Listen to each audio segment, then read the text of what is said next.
Чаюк-пакым — это популярное корейское блюдо из свинины, которое сначала настаивается в остром маринаде, а после жарится с овощами. Но есть версия в виде густого супа, который очень любят есть в конце рабочего дня, как правило, в большой компании и под холодную бутылочку соджу. Суп получается насыщенный, густоватый, напоминает, кстати, рагу, и это очень вкусно. Всем привет, друзья! С вами Денис Ким, вы на канале Foodcore, ну и давайте приступать к готовке.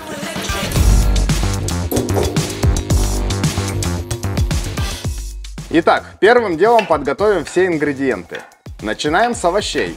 Репчатый лук нам нужно нарезать на крупные перья. Далее зеленый лук. Лучше всего подойдет сюда лук-порей.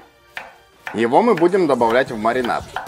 Режем просто поперек на кружки, либо овальчики, как вам больше нравится.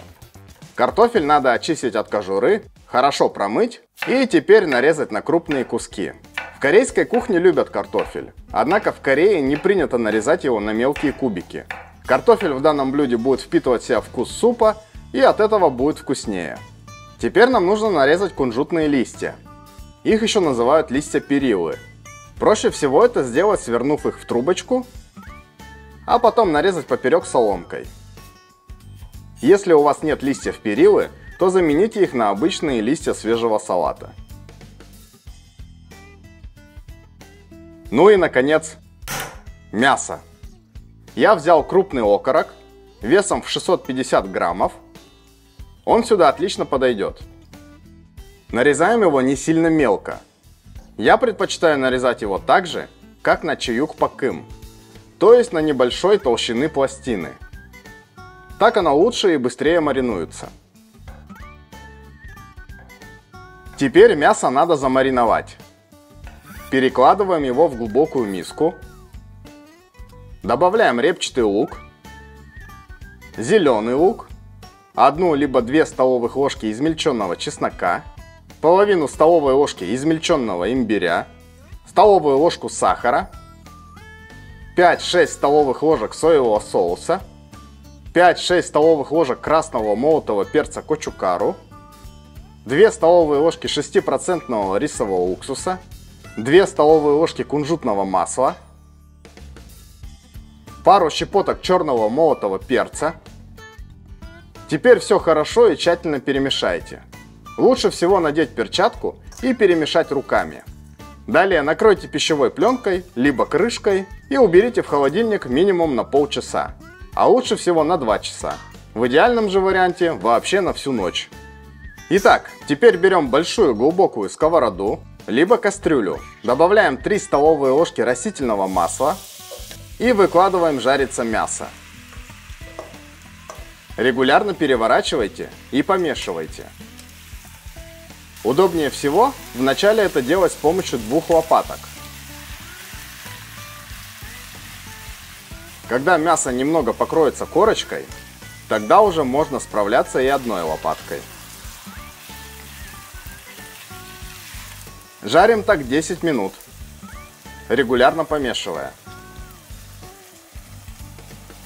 Теперь кладем картофель. Перемешайте так, чтобы он равномерно распределился между кусками мяса. После этого аккуратно влейте 600 мл воды. Добавьте половину столовой ложки приправы дашида, либо просто посолите 2-3 щепотками соли.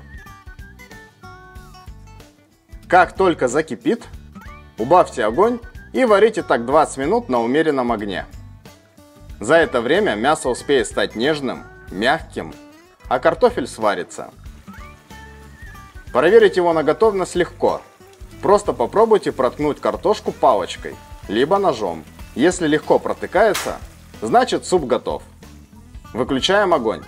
Теперь переложите все в большую глубокую тарелку, которую будет удобно поставить в центр стола. А лучше всего использовать небольшую стальную сковороду, которую в любой момент можно подогреть.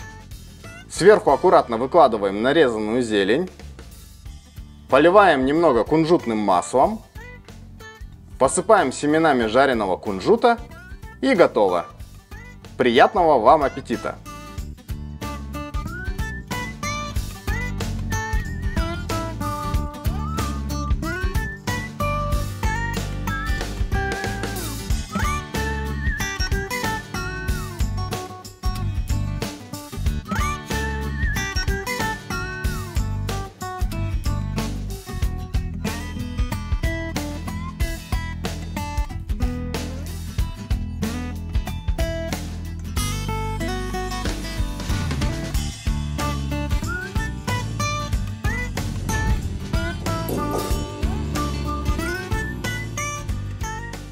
Друзья, в данный суп еще нередко добавляют пасту качудян, устричный соус, кукурузный сироп и мирин. Но я показал вам, на мой взгляд, самый простой и самый вкусный рецепт этого блюда, который я в свое время адаптировал под себя. Поэтому можно сказать, что в каком-то смысле данный рецепт чуйку по кымтам — это моя авторская версия.